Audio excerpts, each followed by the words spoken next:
Hi, welcome back to Genesis Custom Sabers, and I'm very excited to announce finally that I will officially be doing a new run of my Bane curved saber design. This brand new edition, updates and changes, is called the Bane Legend design, and it features the Crystal Focus 10. So now as an option, NeoPixel as well as Smooth Swing. This is my Korriban font, which I originally designed 9 years ago as part of my Bane saber project. A really loud saber, really fun saber to use. Of course, it's set up like my other Crystal Focus sabers are going to be. You tap both buttons and you get into the spectrum. So now you can dial it into whatever color you like. You can hold the button down again. Blade profiles. Now you're in the blade profiles. So you can select whatever kind of extra feature you want, something that's a cool look. If you want to do it again, tap both buttons, hold it still, it'll select that same color. Blade profiles. Blade profiles, again, you can switch to another blade profile really easily. It's for a cool, unstable look. About 7 different blade profiles.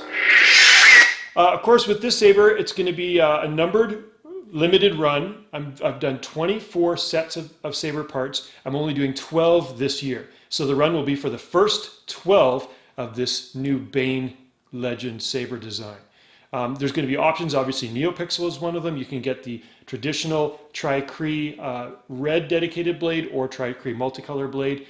There's going to be a couple other options which I'm going to specify in a moment. So let's get into the details. This video is also going to serve as the operating instructions if you're lucky enough to be one of the new owners of this Bane Legend saber. It's very similar to the original. In fact, I went back to the prototype for a new bone profile. Of course, it's been treated and lovingly cared for to make it look and feel like real bone. I'm really happy with that. The other major change is the gear section. This used to be, on the old Banes, a rubber material that was adhered to the saber with a seam. This is a seamless 3D printed industrial plastic one piece. It's actually, I've designed it to match with the curve of the handle. So it's a precise fit. I'm very happy with this part. Subtle design change. And of course the D-ring is integral in there so it doesn't flop around. It's a nice, tight, smooth fit. And so let's get right into it. For operation of the saber, if you want to turn it on, you pull the brass kill key. That activates power to the saber, and that's the 2.1mm recharge port where you plug in your battery charger. I want to note too that the Bane Legend saber, unlike previous versions, is coming with a 3.6 volt lithium-ion battery, a single 15 amp high capacity battery inside to run the option of the NeoPixel. And of course, this saber is NeoPixel, so it would take a NeoPixel blade with the collector pixel connector. This is my NPX2 blade. Put that in, blade retention screw. This is the activation button. Activates the saber. This is the auxiliary button. Gives you your blaster block, your lockup, force effects. Of course, the two of them together. Spectrum. Gets into your spectrum where you can change the blade color and select that if you want. You'll notice that the glowing on the inside, I'll show you in a moment what that is. This saber is going to be certified for light dueling only for two reasons. The claws are still quite sharp even though they've been machined to a nice smooth finish. The goal of this was to look sharp but not actually puncture skin. However, if you're using a lot of force swinging the saber around, it is possible to rip clothing, puncture skin. The other thing is I've got a brand new crystal chassis design in there, and repeated heavy vibration with a heavy blade would not be recommended for this saber. So for light dueling, choreographed fighting, this kind of is going to be perfect. But for the heavier stuff, this saber isn't really suited for that. So to get access to the inside of the saber, I don't permit that either end be taken apart for warranty purposes, but there is a brass screw here and a brass screw here. This one's just a thumb screw. You want to work over a flat surface. This is a slotted screw. So get a screwdriver and you can carefully begin to thread that out. It's a very small screw, so you kind of want to finish it with your fingers. Don't lose that. Both of those are 632 threaded screws if you ever need to replace them. And then you grip it like a pistol grip, and the bone slides back. And you slide it back pretty much as far as it goes, and you get the pulsing crystal and the bar graph. This just gives you a close-up into the brand new, newly designed crystal chassis. Got these radiator fins in there, and you can see underneath there's an additional row of copper and brass tubing with gold fittings. in there, and of course up there you can see that's where you get your SD card, access to your SD card, which I'll show you in a moment. You can also see the 00 stamped in the Saber blade holder. Yours will come with a number from 01 to 12, but this is the prototype. If you want to get access to the SD card and make changes to your Saber, you just insert the kill key, so there's no power to the Saber.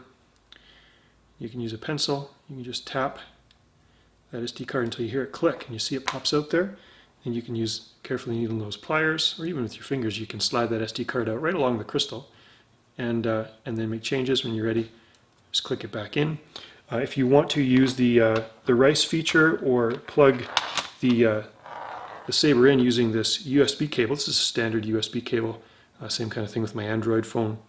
You just very carefully, the Saber soundboard is actually on an angle on purpose. It's the chassis is designed so that this will clear the front of the Saber there, and you can insert carefully. Make sure it's pointing the right way. Yep.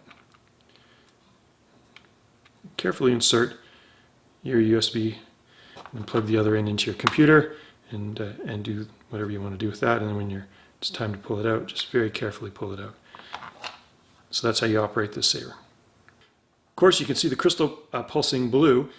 You'll have the option of a Kyber crystal, which is the clear RGB crystal, or a red Sith crystal. Of course, if you select the red Sith crystal, it won't change color like this one does. I go into spectrum as I change the Saber orientation. It'll select new crystal color. So the crystal color corresponds to the blade color if you select the Kyber crystal. If you select, and of course it pulses when the blade's idle. If you select a red crystal, it'll always be red, no matter what your blade color is. Of course, if you have a dedicated red blade Saber, then that really wouldn't matter, just personal preference. And of course, you see different animations on the bar graph. When the Saber's activated, you get a flow of power. So really happy with the internals of this Bane Legend Saber. So I hope you're as excited as I am to get this Saber run going. I've had a lot of fun designing and engineering the updates for this Saber. I'm really proud of it. I hope you're going to love it too. Thanks again for watching.